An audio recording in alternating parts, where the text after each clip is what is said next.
Our next thread is titled Trying to Push Discipline. Opie says, without going into a million details, how do you deal with an in-law that thinks physical punishment is acceptable when you do not? I'm at the point of not wanting to even see my father-in-law anymore. If my 4-year-old questions anything or doesn't listen immediately, my father-in-law loves to bring up that he whooped his kids with belts and he didn't have any issues with them. I am not a perfect parent by any means, but I would never whoop my son with a belt. I was whooped growing up, and while I am fine physically, I do not agree with it. When I tell my father-in-law that, then it turns into a rant about how younger people don't know how to raise kids, etc. I'm seriously at the point of not wanting to take my son around him. Any advice?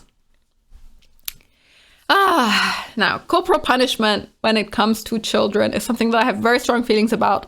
I was also raised by parents who did whoop their kids, not with belts, but with other items if needed, which wasn't always the case.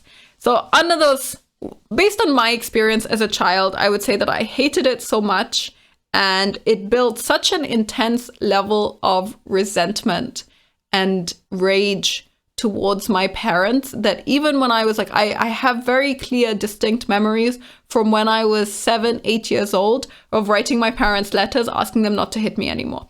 And so you can tell that my parents were generally speaking decent people, but they really, really developed this idea of the only way that you can discipline a child when they are young is by hitting them. And I fundamentally disagree with this method on just a very, very visceral level because of that experience, because I really understood exactly how it impacted me as a child and how that resentment and that rage never went away throughout the course of my entire life, pretty much. So even though I understand the urge and I understand why people do it and I know all the arguments for it and so on, I've always felt that it's wrong. It's just fundamentally wrong on a human level. And what I find especially interesting about how we've developed as a society when it comes to corporal punishment is that we think corporal punishment as a law enforcement technique, as a punishment that is acted out by the justice system, is completely wrong and evil and requires, like, you cannot imagine living in a free liberal society where corporal punishment is a thing, because it's just evil. It's like physical torture. Obviously there are countries in the world like Singapore and so on where they cane prisoners as part of the punishment that they go through when they are convicted of committing a crime. So we here think that this is just completely out there, and yet there are still a lot of people who believe that corporal punishment for kids and children is okay. When they are the weakest people, when they're the smallest people, that somehow it's acceptable in this kind of context. And I just don't get the logical disconnect between these two things. I don't understand why you would think it's okay to beat kids, but not okay to beat adults, when actually it would kind of make more sense to me the other way around. At least kids are, they're small, they're innocent. By small, I mean they are considerably weaker than anyone who would be doing the beating. And therefore, all you're doing is you're using your position of power and force and physical strength against a being or a person that is weaker than you, which kind of makes you a terrible human being.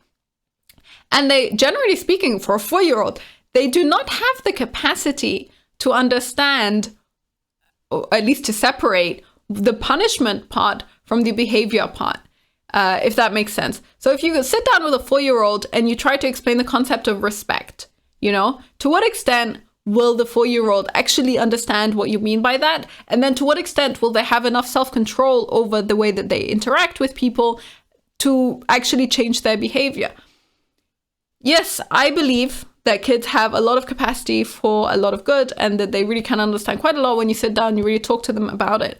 But as an adult, if the only way that you can express, hey, you shouldn't do X, is through physical violence, then you're already failing in your responsibility as an adult towards that child, which is to teach them about the world and to teach them how to engage properly with the world. And one of the ways that you should not be engaging, are not engaging properly with the world, as far as I'm concerned, is violence. If you want to teach your kids that this is not the right way to behave, then I don't know why you would ever do this. Now, I say all of this. This is one of those circumstances where I just always question when people are complaining about in-laws, where's the husband?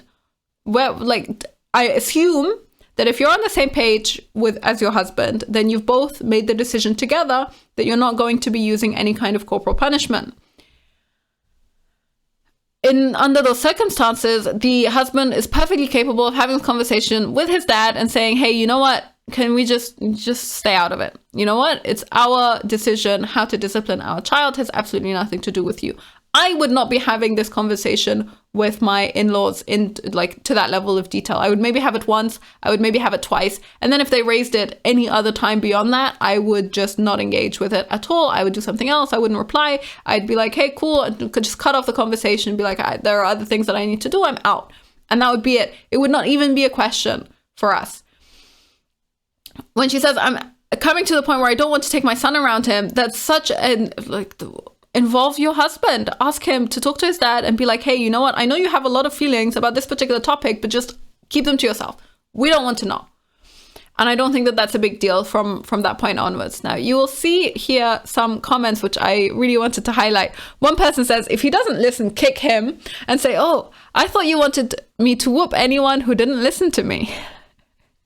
Now, obviously, people are sarcastic when they say this, but it does make the broader point of why do you think it's okay to hit kids but not adults? And she says, hey, I've thought about it, OP says here, but I have used that as an example with him. I asked him, would it be appropriate if he questioned his boss for them to whip him?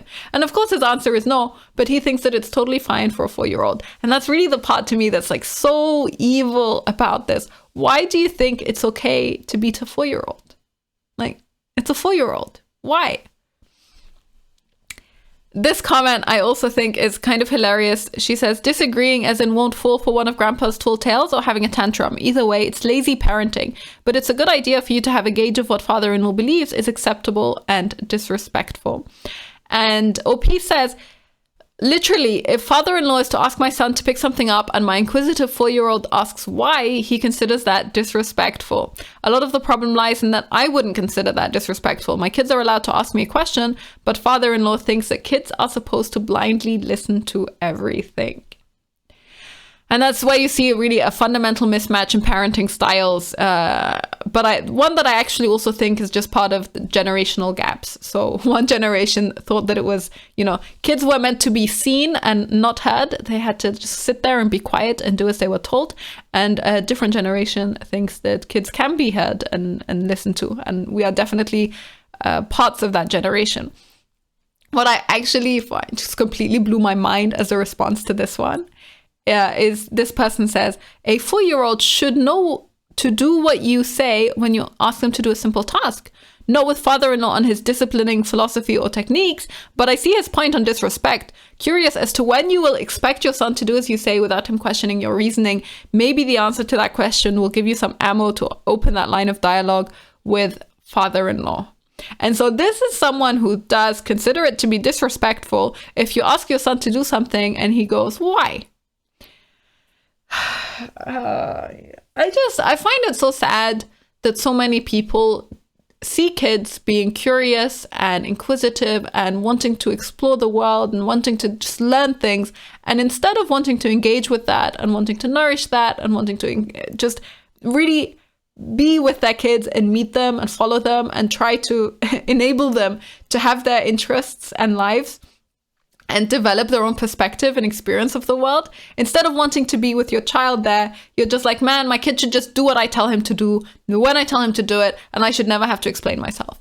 That, I think, is the definition of lazy parenting.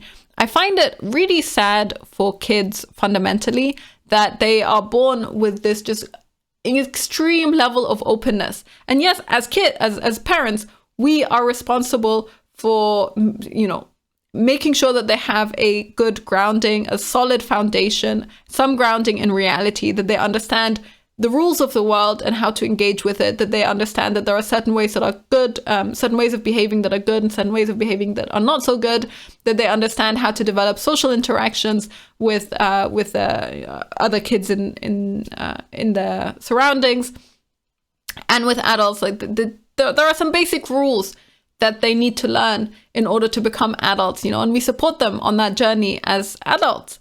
But there is a certain level of just an authoritarianism. There's this like authoritarian impulse where you just want to impose things on your kids.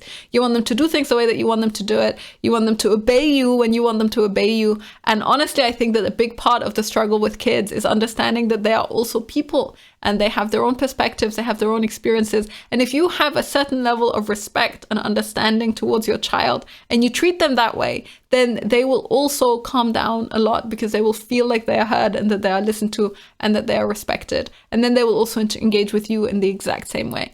This is like how I feel fundamentally kids interact. And when things like tantrums happen, a lot of the time they happen because kids just are struggling to make their opinions heard and they don't feel like they are in control of their own lives. And, much of the time they are not in control of their own lives because they're still children. But it's such a shame that comes out in these types of debates, that a lot of people will beat it out of a child if given the opportunity, just because dealing with it in any other way just takes a lot more time, a lot more energy. I would encourage everyone to look into topics like positive discipline and to learn exactly how you can still discipline your children. Just the whole wealth of information that is now available about disciplining kids that is so completely counter to everything that was done in the past with regards to things like this. A lot of these theories and a lot of the research that was done on this is actually also pretty old. So it's not that there weren't generations before us or there weren't specific individuals, really great individuals in the generations before us who knew that there were better ways to discipline kids. For OP, just stop engaging with your father-in-law. You do not need to explain yourself. You can decide how to discipline your child without having a conversation about it with anyone else.